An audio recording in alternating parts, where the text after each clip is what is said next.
Bonjour à tous, j'espère que vous m'entendez bien et bienvenue à ce webinaire sur la doctrine du numérique en santé. Avant de passer la parole à Anne, petit rappel des bonnes pratiques de la visioconférence. Donc, tout au long de la présentation, vos caméras et micros seront coupés. Vous pouvez quand même dialoguer dans le chat et poser vos questions via l'onglet questions en bas. Ce webinaire est enregistré. Le support sera mis en ligne dans les jours qui arrivent sur le portail industriel de l'ANS avec le replay. Donc, je vous invite à vous y rendre dans quelques jours pour avoir tout ça. Et puis, sans plus tarder, je vais laisser la parole à Anne et je vous souhaite un bon webinaire. Merci beaucoup, Sarah. Bonjour à tous. Je suis ravie de vous retrouver pour ce webinaire sur la doctrine du numérique en santé version 2022. Je vais largement y revenir. Comme vous l'avez peut-être en tête, cette version, elle est actuellement en concertation. Donc, je vais essayer en fait de vous expliquer un petit peu le retravail qu'on a effectué sur cette version, faire un focus rapide. Voilà, on a 1 heure sur quelques sujets, essentiellement les nouveaux sujets. Et puis vous donner aussi les outils à votre disposition. L'idée, c'est vraiment de vous rappeler, si nécessaire, que cette doctrine du numérique en santé, c'est vraiment, si j'ose dire, la version littéraire de la maison. Cette maison qui a, vous le voyez, largement évolué et s'est présentée dans le bilan de la feuille de route. Si vous l'avez consulté, ce bilan qui est sorti au début de l'été de mémoire, il y a énormément de briques qu'on a solidifié au niveau des fondations. Et puis, je pense aussi notamment au haut de la maison avec les plateformes comme Mon Espace Santé qui sont aujourd'hui une réalité. Donc, c'est toute cette évolution aussi qu'on va chercher à traduire dans la nouvelle version de la doctrine et puis évidemment se projeter sur l'avenir et vous donner des éléments de contexte, de roadmap quand c'est possible pour anticiper l'évolution des projets numériques dans vos structures. La V2022, c'est déjà la 4e version de la doctrine. La première version avait été éditée en 2019. Et voilà, il y a eu pas mal de chemins parcourus pour qu'on arrive maintenant à cette 4e version qu'on espère sortir dans l'année de la version, donc en décembre prochain. On croise les doigts et vraiment au plus tard début d'année prochaine. Et voilà, on a quand même bon espoir de pouvoir la publier cette année. Cette doctrine, elle n'est pas écrite, je dirais, par une seule personne. Moi, je suis là, notamment côté ANS, pour orchestrer, voilà, coordonner les travaux de mise à jour. Mais il y a de nombreux porteurs, responsables de chapitres. On a une vingtaine de rédacteurs, vous le voyez ici, répartis dans différents organismes, bien sûr l'ANS, le ministère de la Santé et de la Prévention, l'assurance maladie, la DGOS, la DNS. Voilà, il y a vraiment de très, très nombreux acteurs qui sont impliqués dans la mise à jour de cet outil. Alors, on a au dernier salon Santexpo fait un questionnaire auprès de l'écosystème pour justement revenir sur la précédente version et surtout préparer la V2022, savoir un petit peu ce qui, si déjà l'outil doctrine, je dirais, était connu, quel usage en était fait et quels étaient les attendus un petit peu pour cette nouvelle version. On a eu 67 répondants. Voilà, ça nous a permis en tout cas d'avoir un premier retour à faire aussi, à partager aux responsables de chapitre. Et vous le verrez, vous l'avez peut-être déjà vu pour ceux qui ont consulté la version en concertation, que ça se traduit notamment par en tout cas un changement aussi de mise en forme et un certain allègement. Donc, on voit en tout cas que la doctrine, elle est appropriée. Voilà, l'écosystème se l'est approprié, notamment l'écosystème industriel. Donc, vous devez être plusieurs, je pense, aujourd'hui à voir la doctrine, je dirais, comme Bible un petit peu sur le bureau pour voir ce qui vous attend et comment ajuster aussi, faire évoluer vos produits en conséquence. Mais c'était en effet déjà plutôt rassurant en termes de prise de connaissance du document. Et puis ensuite, on a tenté de capter des retours quant au contenu à ce qui est prioritaire, voilà, de 1 à 8 à ce qui est prioritaire pour les porteurs de projets numériques. Donc, c'est d'abord d'avoir évidemment une présentation du sujet, avoir une vision globale, voilà, la plus large possible sur les liens entre les différents projets. Ça, c'est aussi extrêmement important. On a essayé d'y travailler, je vais y revenir. Centraliser les ressources et là aussi, pouvoir vous orienter vers les bons documents. Le but, en tout cas, pour cette version, c'est vraiment au maximum de ne pas écrire ce qui est déjà écrit clairement et de façon fiable par ailleurs, mais de vous renvoyer vers la bonne information. Et puis également, bien sûr, vous faire la lumière sur ce qui est mis en conformité, sur ce qui est programme de financement possible pour tel ou tel projet et à qui vous adresser pour pouvoir vous accompagner dans la démarche. Donc, la doctrine, je vous le disais, elle est en concertation. Vous avez jusqu'au 30 novembre minuit pour nous faire vos retours. Donc, même tardivement, c'est voilà, extrêmement important pour nous d'avoir vos retours, de pouvoir les partager encore une fois avec les responsables de chapitre, de pouvoir faire ce travail aussi de relecture croisée pour montrer les impacts entre chapitres. Voilà, c'est très important et des fois, c'est des choses qui vont en tant qu'industriel, vous interpeller et il n'y a pas je dirais, de petits retours. Il faut vraiment pouvoir nous faire ces retours. C'est hyper important. Sur cette nouvelle version, je vous l'ai dit, hein, il y a un gros effort de fait sur la mise en forme pour que ce soit plus digeste.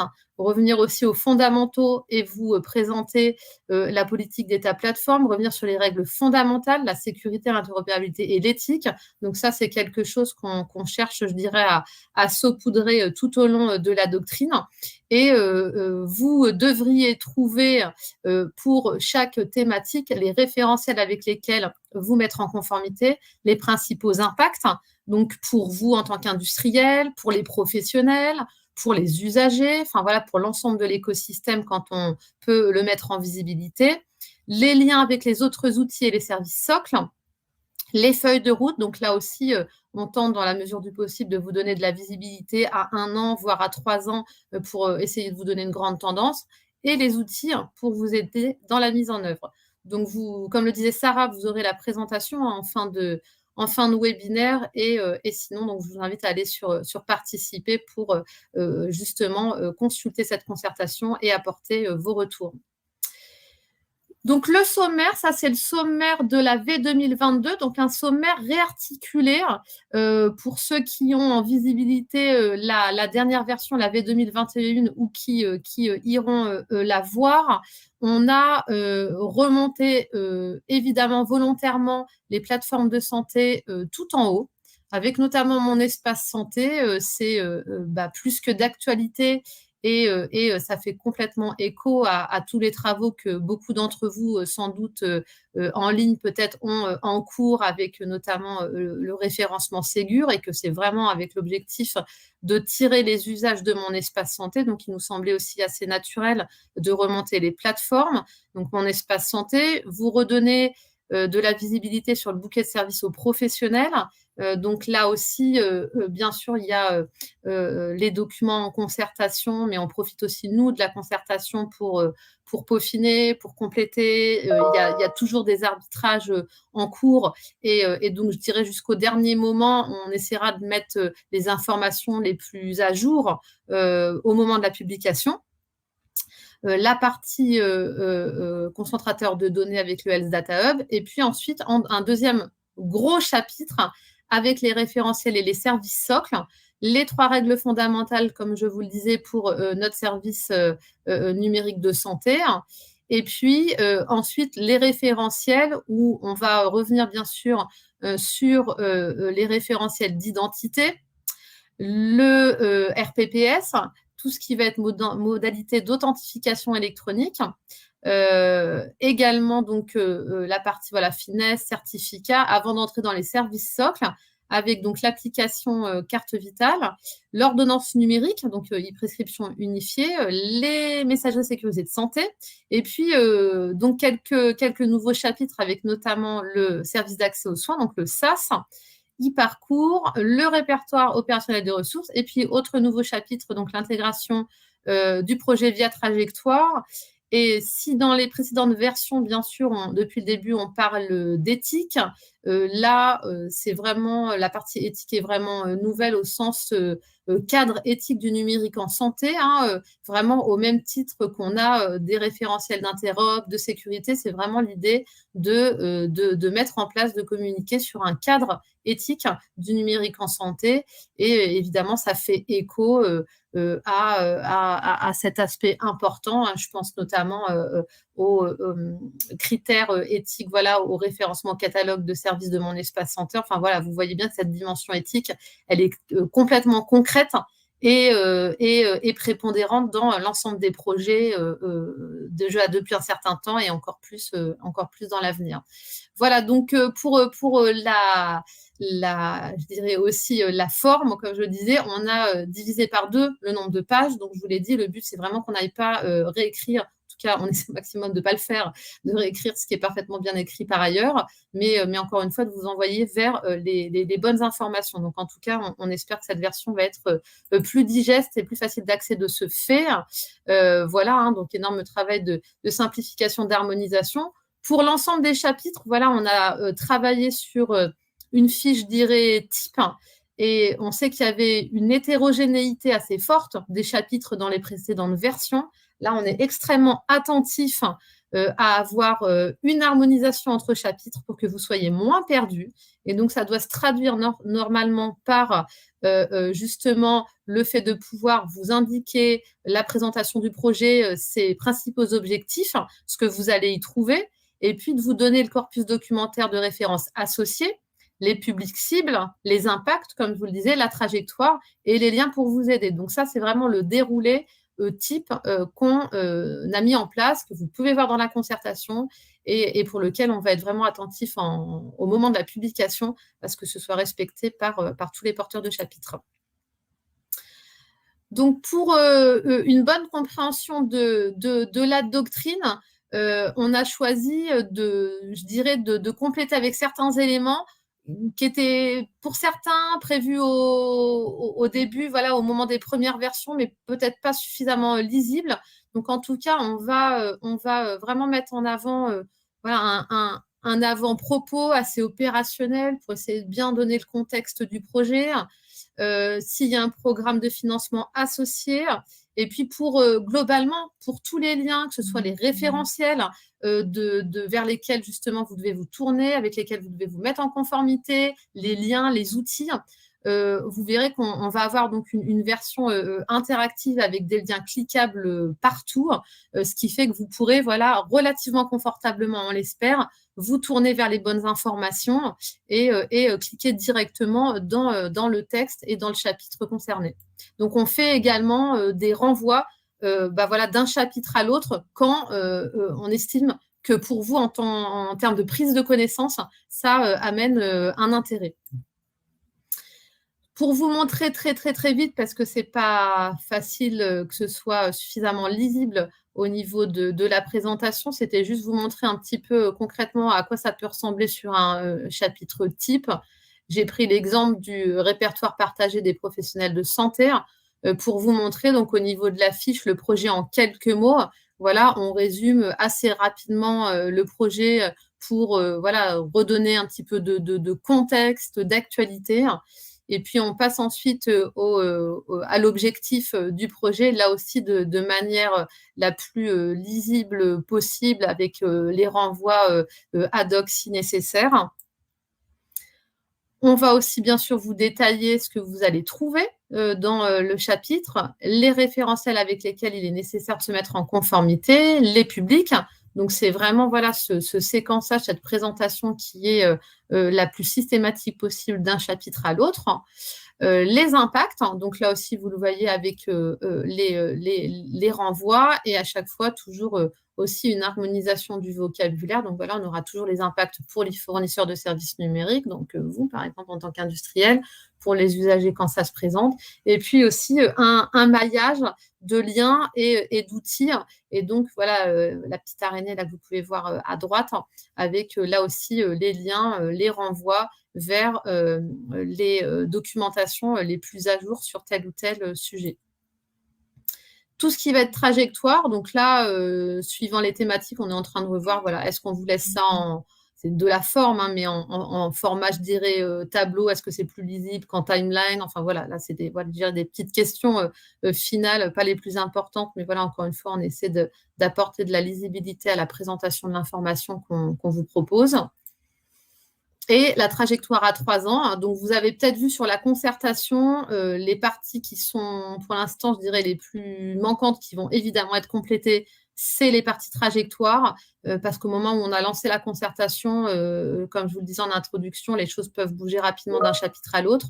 Et donc, du coup, on a besoin d'attendre certains retours pour vous donner la bonne information, mais ce sera fait évidemment au moment de la publication. Vous aurez les trajectoires associées à chaque chapitre. Hein. Ça, c'est certain. Et puis, les outils pour vous aider. Donc là aussi, hein, on a fait du nettoyage et on vous renvoie vers les informations les plus essentielles. Alors, je voulais faire un petit focus sur quelques sujets. Là, évidemment, on ne peut pas en peu de temps tout reprendre et ça fera l'objet de webinaires au moment où la V 2022 va sortir. On refera un petit peu le séquencement qu'on avait fait sur la V 2021 pour vous présenter les chapitres par grande thématique. Là, je voulais revenir sur ce que je vous indiquais rapidement et le fait qu'on ait mis en avant, notamment en nouveauté, le cadre éthique du numérique en santé. Donc ça, c'est extrêmement important. Je pense que ça va revenir aussi dans les avant-propos de la doctrine. C'est vraiment ce qu'on mentionne ici sur le projet en quelques mots, que l'exigence éthique fait partie de la doctrine du numérique en santé, au même titre que la sécurité et de l'interopérabilité. C'est vraiment cette volonté de mettre ce chantier éthique au cœur de l'ensemble des projets numériques. Et donc, 3 ans après la création de la cellule éthique du numérique en santé, on vous fait, au travers de ce chapitre, donc un point assez conséquent voilà, sur l'avancement des travaux et puis l'ambition qu'il y a autour de ce cadre éthique et comment il va, je dirais, se répercuter voilà, sur l'ensemble des projets. Et je vous le disais, on a déjà voilà, beaucoup d'exemples avec, je dirais, peut-être le plus actuel et l'éco-score, notamment du catalogue de services de mon espace santé. Donc voilà, là, on vous a remis quelques informations pour dire voilà, que ce cadre éthique, il va fixer les règles d'un numérique en santé, donc respectueux de 4 piliers fondamentaux du serment d'Hippocrate, donc la bienfaisance, donc autour vraiment des procédures de soins, l'objectif de faire du bien aux patients concernés, la non-malfaisance, l'autonomie, voilà, les patients et les professionnels de santé doivent conserver leur autonomie de pensée, d'intention et d'action lorsqu'ils prennent des décisions, et puis la justice ou encore l'équité. Donc, c'est tout ça qu'on essaie voilà, de faire transparaître dans les différents projets et sur lesquels revient ce chapitre du cadre éthique du numérique en santé. Je passe très rapidement sur ces éléments-là. Vous retrouverez en effet l'ensemble des informations. Et puis, comme on l'indique, il y a bien sûr des mises à jour très régulières sur ces thématiques et accessibles aussi sur le site de l'ANS. Alors, pour revenir au nouveau chapitre, vous allez trouver donc comme nouveau chapitre le service d'accès aux soins, le SAS.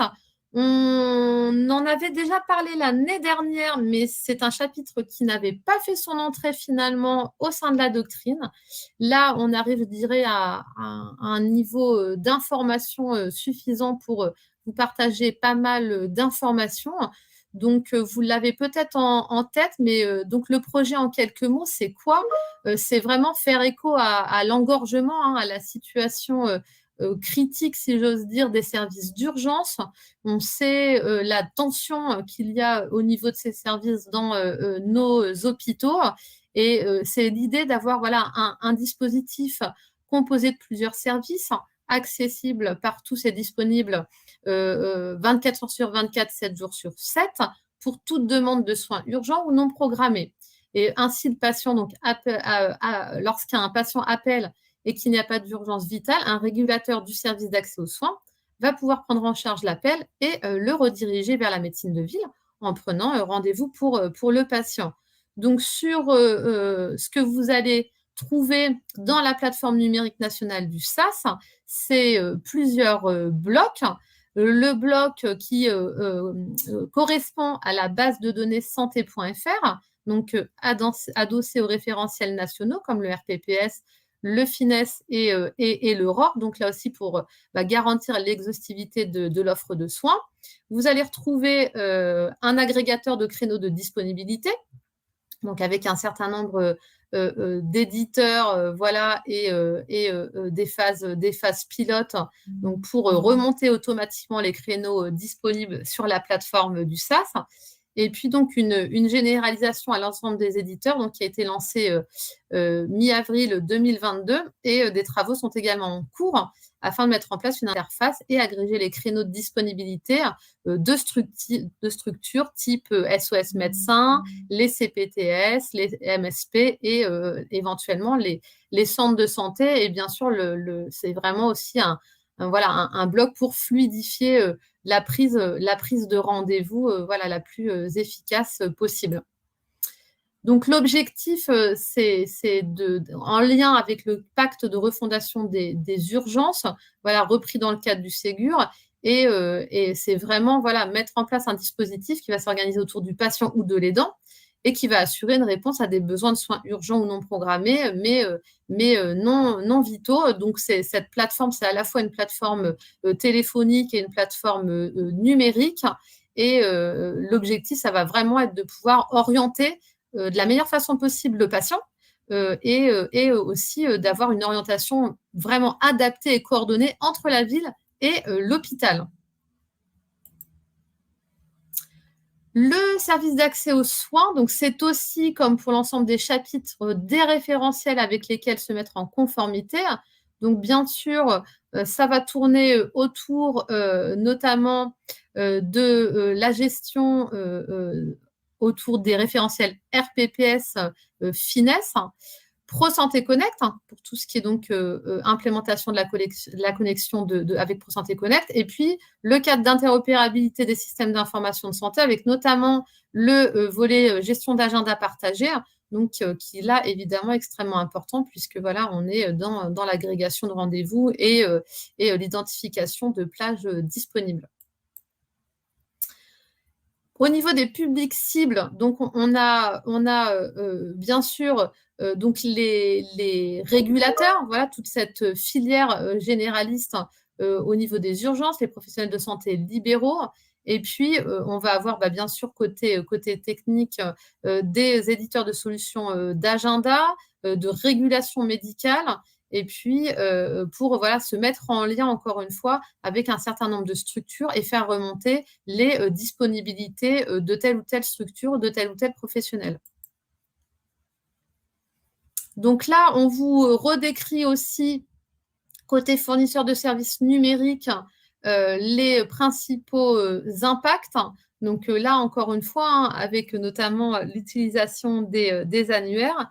Et puis, côté usager, on a aussi essayé de détailler dans le chapitre les impacts avec ce qui va se passer dans un premier temps, et les utilisateurs de la plateforme qui devront donc être équipés de CPX et de lecteurs pour pouvoir justement faire ces consultations, et puis un certain nombre d'autres travaux en cours. Si on peut apporter là encore des clarifications au moment de la publication, ça sera fait. Mais déjà en l'état, sur la plateforme de concertation, vous retrouvez tous ces éléments. On vous met aussi donc les outils pour vous aider, à la fois sur les référentiels, sur les contacts au niveau du projet, notamment côté DGOS SAS, pour pouvoir poser vos questions et contacter les bonnes personnes. L'autre nouveau chapitre qui a fait son entrée, c'est Via Trajectoire. Donc, Via Trajectoire, c'est un service qui est, je dirais, très mature, déjà déployé sur le terrain au sein des structures de longue date. C'est un service d'orientation des personnes dans les champs sanitaires et médico-social. Là aussi, on est toujours dans la sphère, je dirais, coordination, orientation des personnes au fil de leur parcours. Je vous le disais, que ce soit une prise en charge dans le sanitaire ou dans le médico-social, et en tenant compte des besoins spécifiques. Donc, Via Trajectoire va vraiment permettre d'orienter les patients vers les établissements, les services possédant les compétences humaines ou techniques requises. Donc, il y a au sein de Via Trajectoire aujourd'hui 4 modules d'orientation.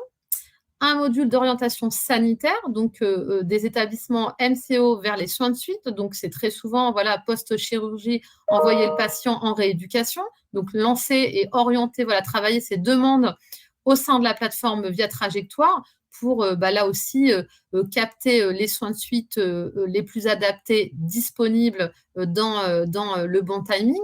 L'hospitalisation à domicile, là aussi, avec un rôle fort de coordination. Et le retour à domicile via le dispositif Prado, donc là, géré côté assurance maladie. Et ces demandes Prado, donc voilà, peuvent être effectuées au sein des établissements de santé, avec appui, par exemple, voilà, des services, de l'assistante sociale, etc. Là aussi, pour orienter le mieux possible le patient. On va avoir un axe autour des personnes âgées, un axe autour des personnes en situation de handicap et aussi une orientation vers les plateformes de prise en charge des troubles du neurodéveloppement. Donc ça, c'est vraiment les 4 grands modules qui sont décrits et qui sont disponibles au niveau de Via Trajectoire. Et donc, vous voyez notamment en haut, voilà, les petits logos et je vois Ségur numérique. Donc, à chaque fois, là aussi, vous avez des renvois vers des informations au moment où vous cliquerez sur ces icônes, par exemple. Ce que vous allez retrouver dans Via Trajectoire, donc c'est un socle commun autour de 3 grandes fonctionnalités. Une aide à l'orientation pour les usagers, leurs aidants, les professionnels, les demandeurs et les receveurs. Un processus facilitant les interactions entre les acteurs autour du dossier avec des tableaux de bord actualisés en temps réel et qui vont permettre de suivre les demandes aisément. Là aussi, vraiment, encore une fois, pour être le plus réactif possible. Un annuaire interrégional des structures adossé au répertoire opérationnel des ressources. Donc, vous voyez bien là déjà typiquement le lien entre ces chapitres. Un observatoire des orientations accessible aux professionnels habilités et un dossier d'admission standardisé unique et partagé par les professionnels habilités dans le seul périmètre de leur mission. Les référentiels avec lesquels il va être nécessaire de se mettre en conformité. Donc, je dirais que ça, pour le coup, c'est quelque chose qu'on retrouve sur tellement de chapitres. C'est au cœur des dispositifs, avec RPPS et FINES, ProSanté Connect. On est toujours dans un besoin, évidemment, d'idente et d'autante. Et puis, le cadre d'interop avec notamment l'échange des documents de santé. Et puis un certain nombre de publics cibles, puisque voilà, on va s'adresser aux professionnels des champs sanitaires, du médico-social en ville ou en établissement. Donc une sphère assez large. Vous allez retrouver les différents impacts qu'on a tenté de décrire pour les fournisseurs de services numériques. Donc là aussi, Via Trajectoire propose des interfaces avec les logiciels. Alors, hospitalier, pour faciliter l'initialisation d'une demande d'orientation, en limitant les informations à ressaisir via appel contextuel. Donc voilà, souvent c'est pré-remplir les premiers champs, volets administratifs, antécédents, etc. Pour les EHPAD, donc là aussi pour permettre aux EHPAD et ou résidences autonomie de gérer au sein de leur système d'information les demandes d'admission issues de Via Trajectoire. Les MDPH, donc là aussi, conformément aux orientations normatives du cadre d'interop des systèmes d'information de santé. Donc tout ça, voilà, c'est décrit. Et puis aussi un certain nombre d'informations pour les secteurs couloirs du Ségur, voilà, où on vous redonne aussi quelques premiers éléments qui pourront là encore être complétés au moment de la publication. Toujours notre toile d'araignée qui a fait son apparition avec les liens avec les autres outils et services SOC. Donc, vous voyez là typiquement que c'est très riche, puisqu'autour de Via Trajectoire, encore une fois, on a vraiment l'ensemble des répertoires, les messageries sécurisées de santé MS Santé, l'identification du patient avec l'INS. Donc, on voit bien là vraiment toute l'information et que ce service, c'est un service notamment qui va vraiment être au cœur de plein de référentiels et services socles pour son bon fonctionnement. Au niveau des trajectoires, donc pour le coup, celle de Via Trajectoire, elle est déjà bien décrite au moment de la concertation. On vous indique déjà qu'à fin 2022, donc là vraiment demain, il y a une évolution prévue donc, de la gouvernance de Via Trajectoire pour mettre en place un fonctionnement cohérent avec son positionnement national. Donc la gouvernance va associer les acteurs stratégiques du niveau national et régional. Une version en janvier 2023 avec début 2023 normalement Via Trajectoire qui proposera aux usagers une fonctionnalité de remplissage du dossier unique d'admission dans les établissements du champ du handicap. L'objectif de faciliter les démarches des usagers en leur permettant de remplir un seul dossier d'admission pour toutes leurs demandes d'orientation et voilà, de ne pas saisir des informations précédemment fournies au moment de la demande initiale formulée auprès de la MDPH. Finalisation de la refonte de l'espace médecin libéral.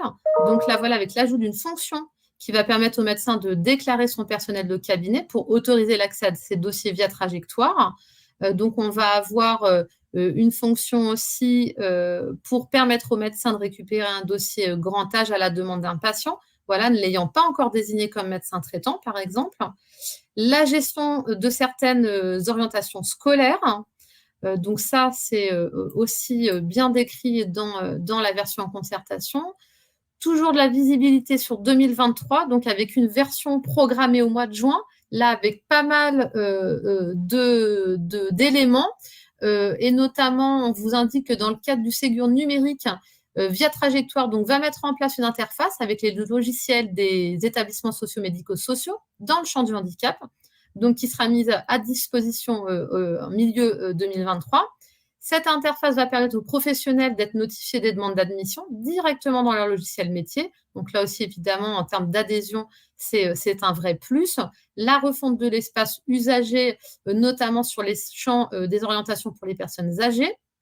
Des objectifs aussi sont inscrits pour proposer une interface plus ergonomique, fonctionnelle en mobilité et cohérente avec les écrans du site national personnesâgées.gouv.fr.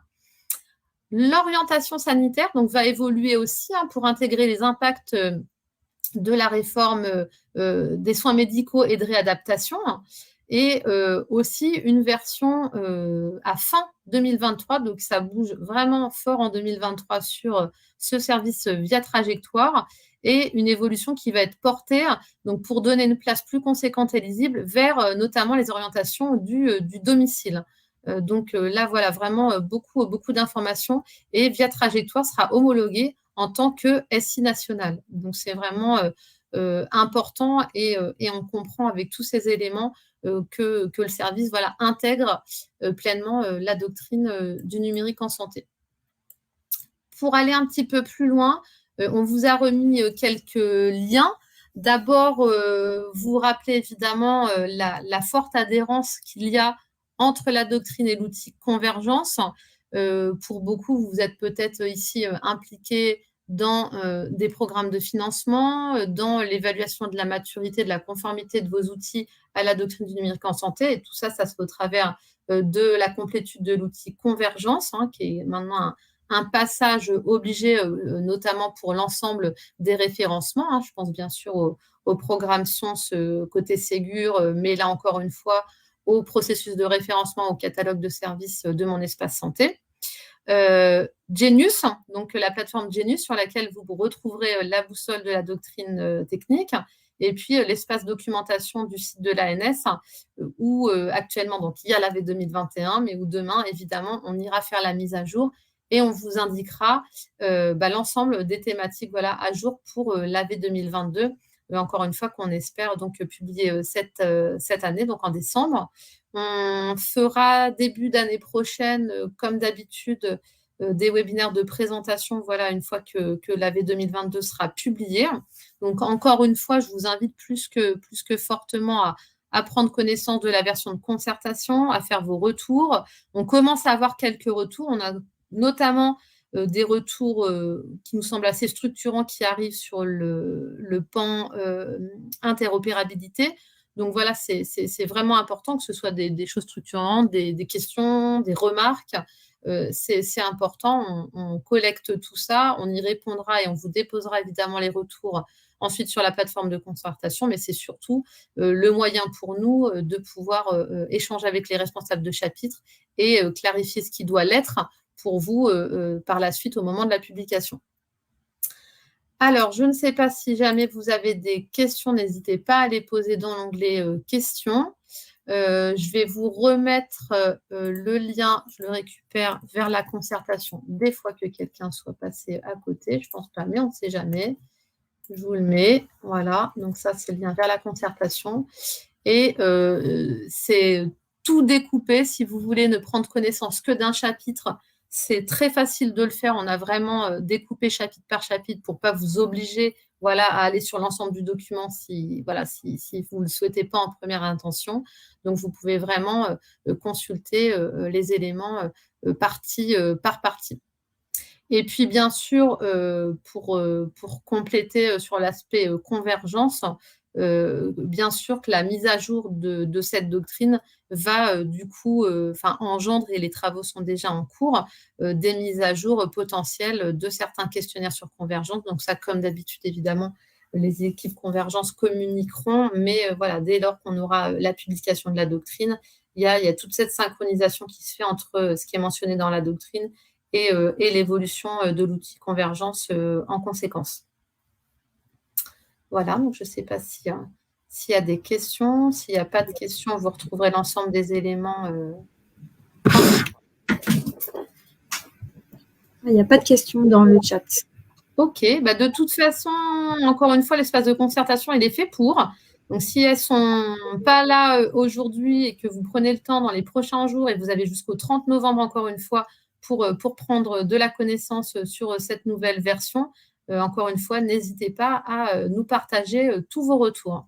Merci beaucoup. Merci à tous. Bon après-midi. Bonne journée à tous.